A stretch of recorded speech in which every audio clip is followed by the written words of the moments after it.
the latest thing that I saw on Twitter going around as far as like changes in college football and realignments.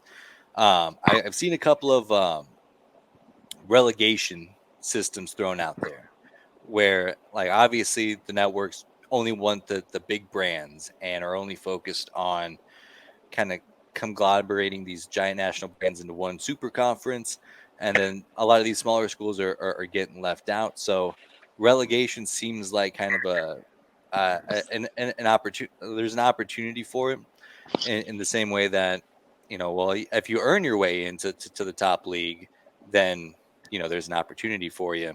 Um, but so I came up with my own relegation theory here.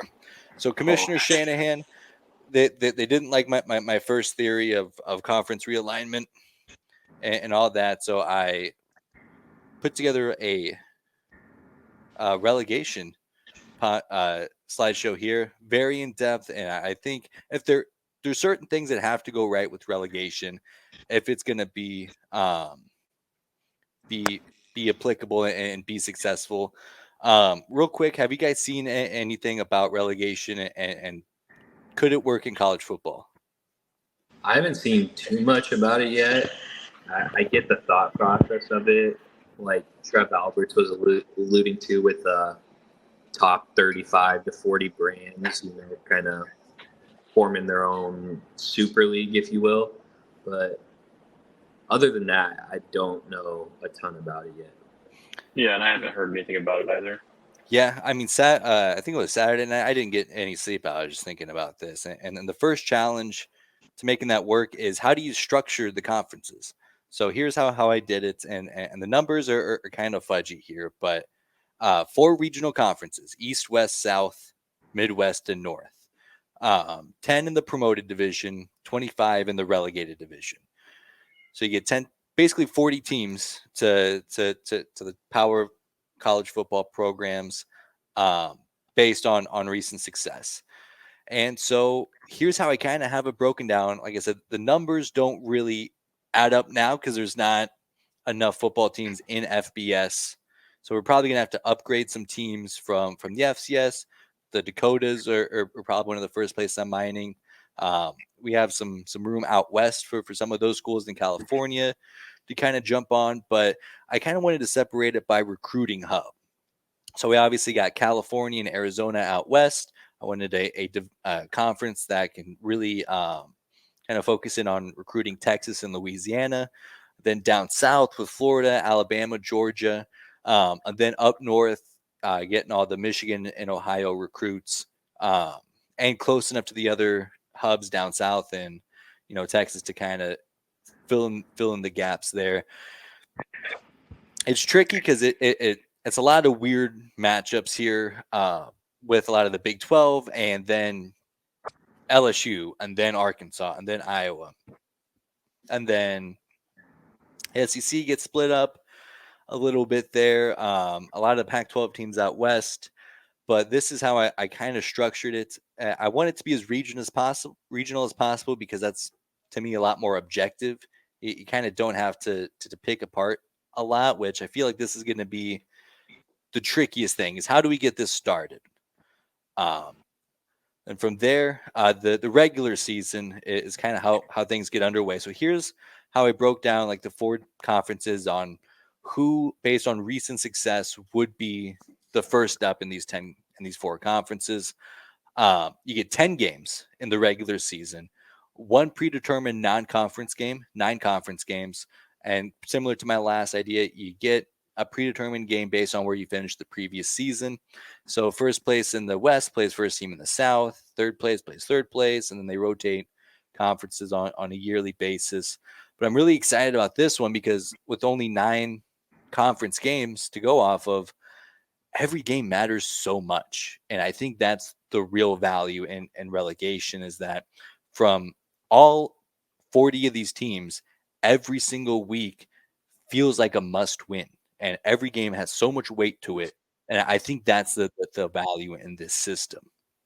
And maybe you get into this a little bit more, but when you first brought that idea up, I was thinking, so this is the issue with my thought is you have to say, okay, the SEC is number 1, Big Ten is number 2, Pac-12 is number 3, things like that. But then the bottom 2 and the SEC gets moved to the Pac-10 or the Big Ten, and the bottom 2 and the Big Ten gets moved to the Pac-12, and do it that way. But again, you'd have to find a way to order all these conferences and which one's going to be number 1, number 2, number 3. So that's what my thought was when you initially brought this up.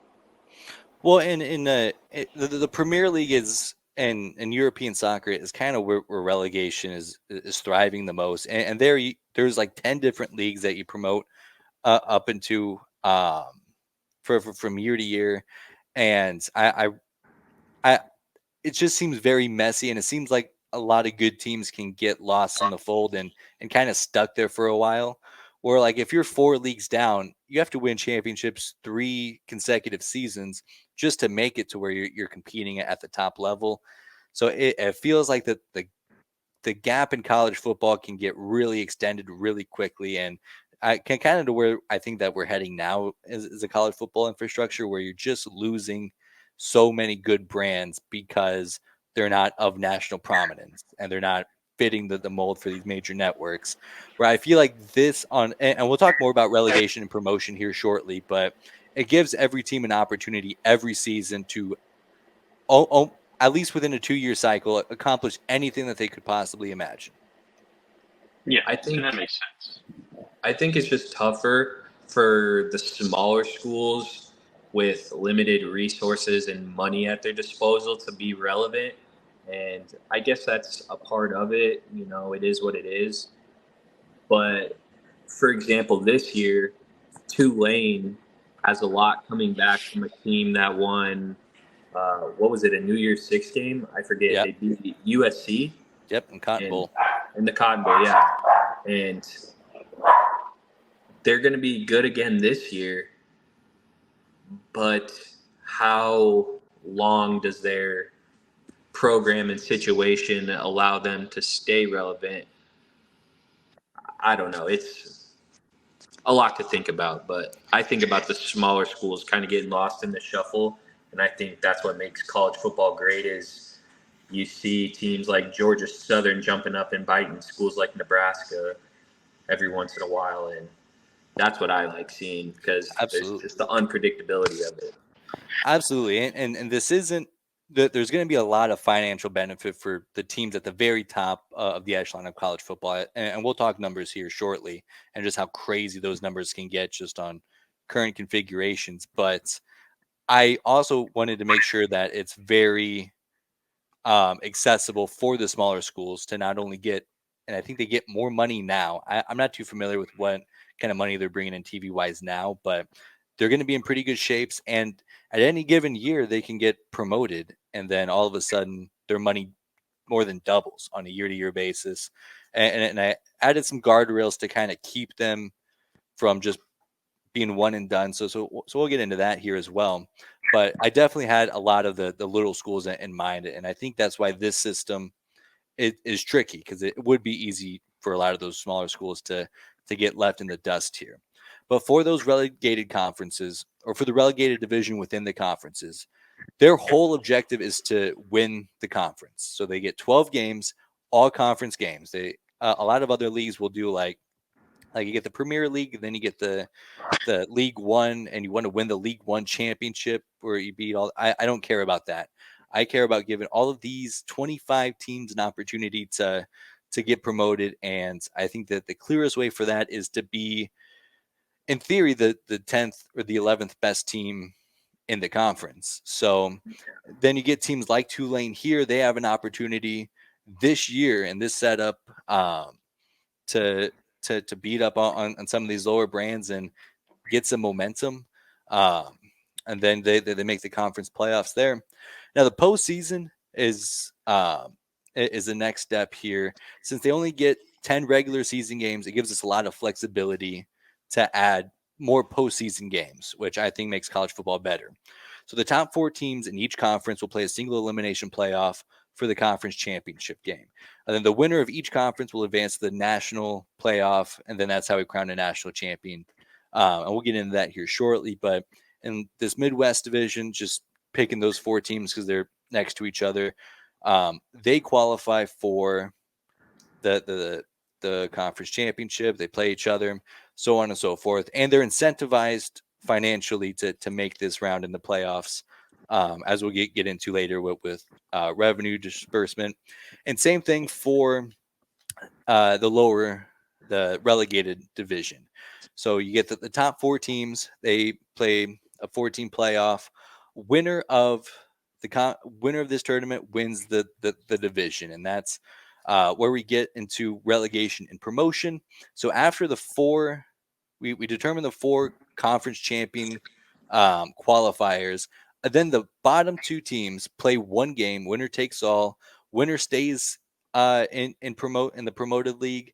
The loser drops down to the relegation, and so it's the 2 lowest ranked eligible teams for promotion.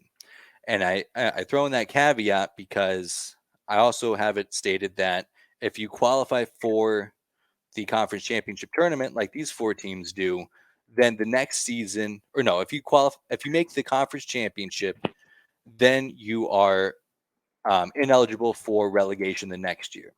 So if you're like a middle of the road team, kind of in this average tier here, because I don't want to reward mediocrity by any means, but if one of these teams pops off one year, makes the playoffs, makes the conference championship, they now know, okay, well, now we have at least another year. If we need to replace a quarterback or a coach, we have some time before things could get bad. And then the loser of that game gets relegated. Then promotion, same kind of thing. So the winner of the lower division now gets promoted. So let's say Iowa State wins that 14 playoff with A&M, Purdue, and Nebraska. They are elevated, and then Arkansas loses, so they are demoted.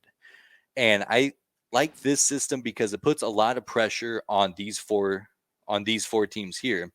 Because let's say that Arkansas and Iowa finish last place in the standings, but Iowa was in the conference championship game a year ago. Now all of a sudden, Oklahoma's in the relegation game. Or let's say Oklahoma was also in the conference championship game last year.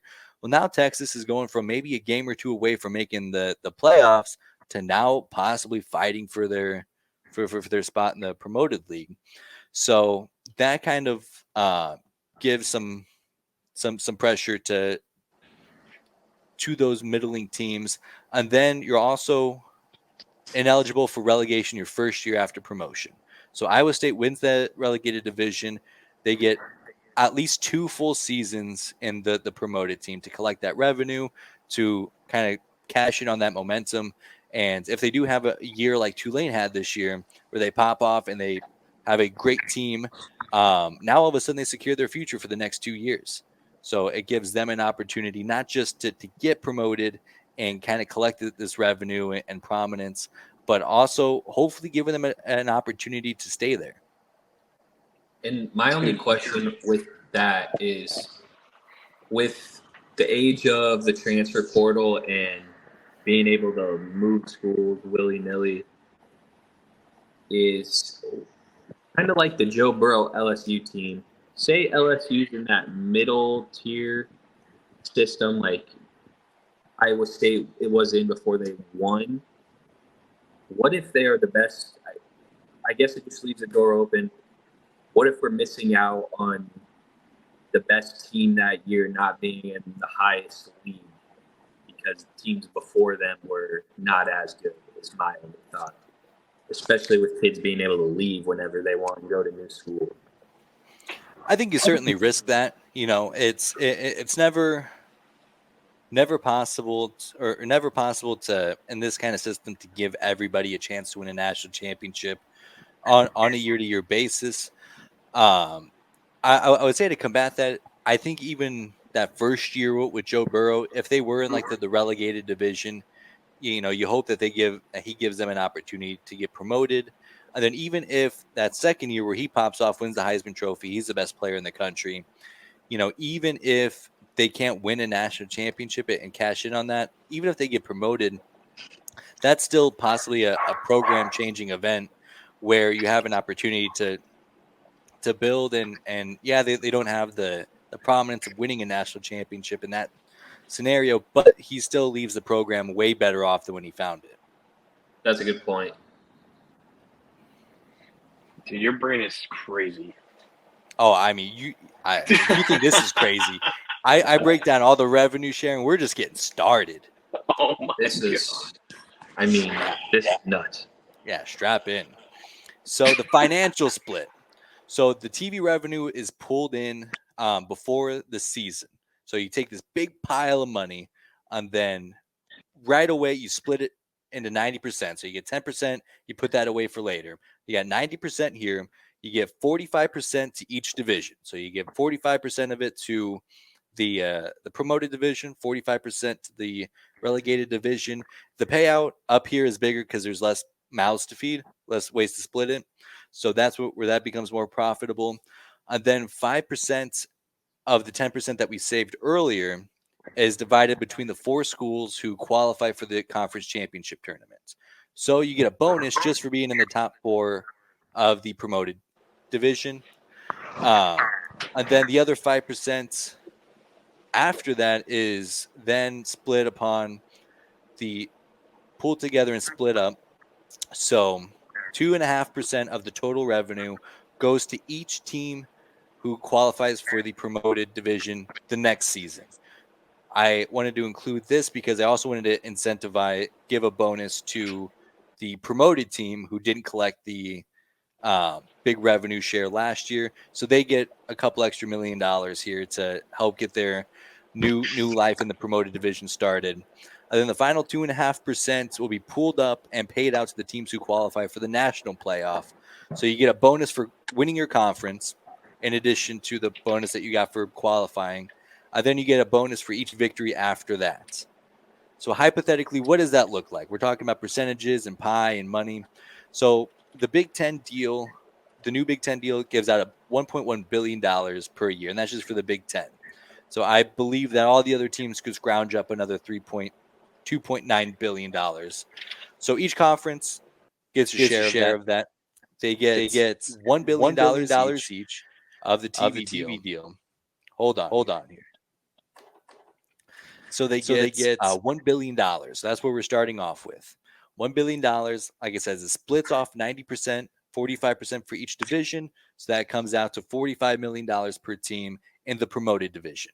So right about where a lot of these teams are averaging payouts now, just for qualifying for this promoted division. And then the relegated division gets about $18 million per team. Then that, like I said, that 5% splits upon the playoff teams in the conference. So if you qualify for your conference championship tournament, you get another $12.5 million. All of a sudden, that $45 million turns into $57 million. That's not a bad payday. Then that other 2.5% that I want to give as a bonus to each conference team for the next year. Every team who qualifies for the promoted division next year gets $2.5 million. So on top of whatever money you collected earlier, you also have some money now in your pocket to go and spring off operation going towards the next year. Then we have 2.5% remaining for each conference, so $25 million of the initial revenue share. All 4 conferences pulled together that final $25 million, and we have a bonus pool of $100 million to split upon these 4 teams. So in that regard, each qualifying team, each conference champion team gets $10 million just for winning their conference. And then the winner of the semifinal games wins a $20 million payout. And then the winner of the national championship game gets another $20 million. So what does that look like? So the national champion will take home $110 million. So mighty big incentive to be the best team in the country. The runner-up gets $90 million. Semifinal losers get $70 million. 2 through 4 in the conference get $60 million. Non-relegated conference teams, so 9 teams in the promoted division, will get $47.5 million. The relegated conference champion or the conference team gets $45 million. The promoted conference team and the relegated division champion gets $20 million per year. And then the non-promoted teams in the relegated division get $18 million. How does that sound, fellas? It's a pretty specific breakdown. I like it. So I have something here, right? So last year, Alabama football brought in almost $131 million last year. And so these figures that we have in front of us here, this is just TV revenue. So it doesn't include like ticket sales, merch. So there's obviously an opportunity to make more than what's stated here. But as far as just dishing out TV Gotcha. money that in theory all the college football teams would bring into the table, this is where that pie gets split up into. That makes sense. So Okay. instead of the Big Ten conference teams getting $70 million a year and the Big 12 teams getting $30 million a year, it kind of divvies out that money a little bit more evenly. And then if you're a network paying these big dollars for teams, you're getting the best of the best. You're getting the biggest brands are always going to rise to the top. That's how it's always been. That's how it always will be. And then if nothing else, you're going to fall back to the best football teams. So we're going to give you the best product. So it doesn't seem like there's much of a downside from a network perspective as far as blindly giving the Commissioner Shanahan's organization $1 billion to broadcast their games, as opposed to picking and choosing which conference you get and which games or so on and so forth. My only thing is like these teams are just going to be top loaded, right? The top teams are always going to get the best recruits, because why would anybody go anywhere else? These teams are going to stay on top for a long time. Because right now, the way that it is, there's a chance. I mean, albeit a small chance for a lot of the teams, but there's always a chance for them to make some waves. And like last year, TCU making its national championship game, like it's a good idea in theory. There's just a lot more, I think, that goes into college football as a whole and keeping it competitive league wide rather than having to worry about relegation and stuff. And this is just like for the TV money breakdown. Like obviously there's still revenue, like selling out your stadium or like merchandise. I'm sure that goes into it. I don't know. This is just a breakdown of the TV money, correct? What you would receive? Yeah. Plus, all the teams that are already massively in debt, like then they're just pretty much dead. Oh, they better get to fucking practice then, I guess. I feel like this would really force universities to take a good hard look at like the coaches they're hiring and experienced program builders and coaches that can keep you at that upper echelon would be in like a way higher demand. Like not even necessarily like the Nick Sabans and the Kirby Smarts of the world. I'm thinking more of like the Kirk Ferentz, the Bo Pellinis, the guys that just win 8-9 games every year. Just crank them out. Yeah, because you can't get that wrong. Because I don't know if you guys noticed it when I was speeding through this PowerPoint presentation. Nebraska is not in the promoted division. No, they botched a couple of coaching hires, and now they have to facing $18 million a year in revenue, and they're fighting to get back. So you can't get that wrong. Yeah. I feel like coaches would love this because if you could prove that you could win 8-9 games a year and stay in that top conference, like you would have the ultimate job security. Yeah, and I think that they would be talking a whole lot differently about Ryan Day than they are now. Yeah. Oh, without a doubt. Oh, you can't win the big one. You can't win the big one. Well, he's keeping you. Well, keeping Ryan you where you are. Also lucked into just a great situation, so they're still there. Though. They're still there. There's something to be said about that. Yeah, Jim Harbaugh put it. Some of us aren't born on third base here. I think that was very accurate. Just because you takes on third base. Yeah, it still takes a lot to stay there, though, I think. For sure. But, yeah, I mean, that's the stakes. There is an opportunity because nobody knows how this would actually play out in reality. Because I think one of the unintended consequences with the 14 college football playoff is that there's just such a regularity in teams now who are good enough to make it on a year-to-year basis that the gap's gotten so big between second place team in the Big Ten and the third place team in the Big Ten. And I think we're getting that way in the SEC. The Pac-12 and Big 12 aren't like that. That's why they're my favorite conferences. But and this could absolutely happen because if you're giving one team $110 million and teams in that same conference are getting $45 million a year, that could absolutely create a gap that's really hard to overcome. But then, like Tyler pointed out, a team like TCU this year who just has this random collection of developed NFL talent and a new offensive coach who can win close games and gets them there. All of a sudden, they're cashing a $90 million check, and they're in such a better spot than they were a year ago. So in the brightest timeline, it opens up that opportunity more often than it closes it. But that's certainly one of the risk of a system like this, where you're disparaging funds so disproportionately to success. Also, real quick, while we're talking about it, I didn't even think about this aspect. When you are in that top conference, there aren't like cakewalks anymore. Like you're not playing UNLV, Colorado State. So I feel like it would weed out the coaches, that aren't, great.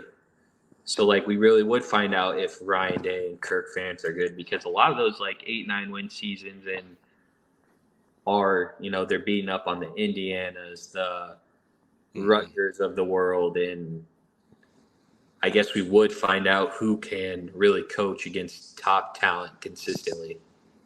Yeah, because I mean, if you look at this conference, these are your 9 conference opponents. If you're in any one of these teams, and you also know that every single week, the weight of your entire program could be in the balance, especially if you're a middling team like in this graphic. That there's no real characterization to this graphic, but if you're Texas Tech in Texas, you go into to week 10 and you're sitting where you're sitting, a loss could put you in a horrible spot.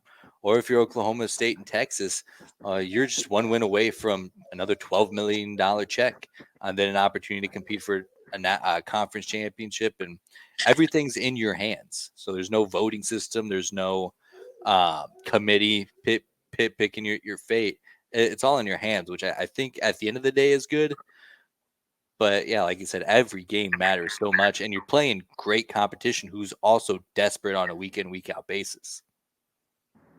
Yeah, I think this would be great for the fan, but I don't see this logistically happening because of the teams that are getting all this money. And yeah, there's a chance that you make more, but there's more of a chance to not.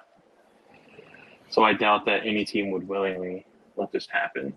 Mm-hmm. Like a lot of teams would willingly let this happen. For sure. And yeah, don't get me wrong. Like, if I'm ever elected commissioner of college football, it's because all the suits have ruined the game, and they need me to come in and fix it. But until that happens,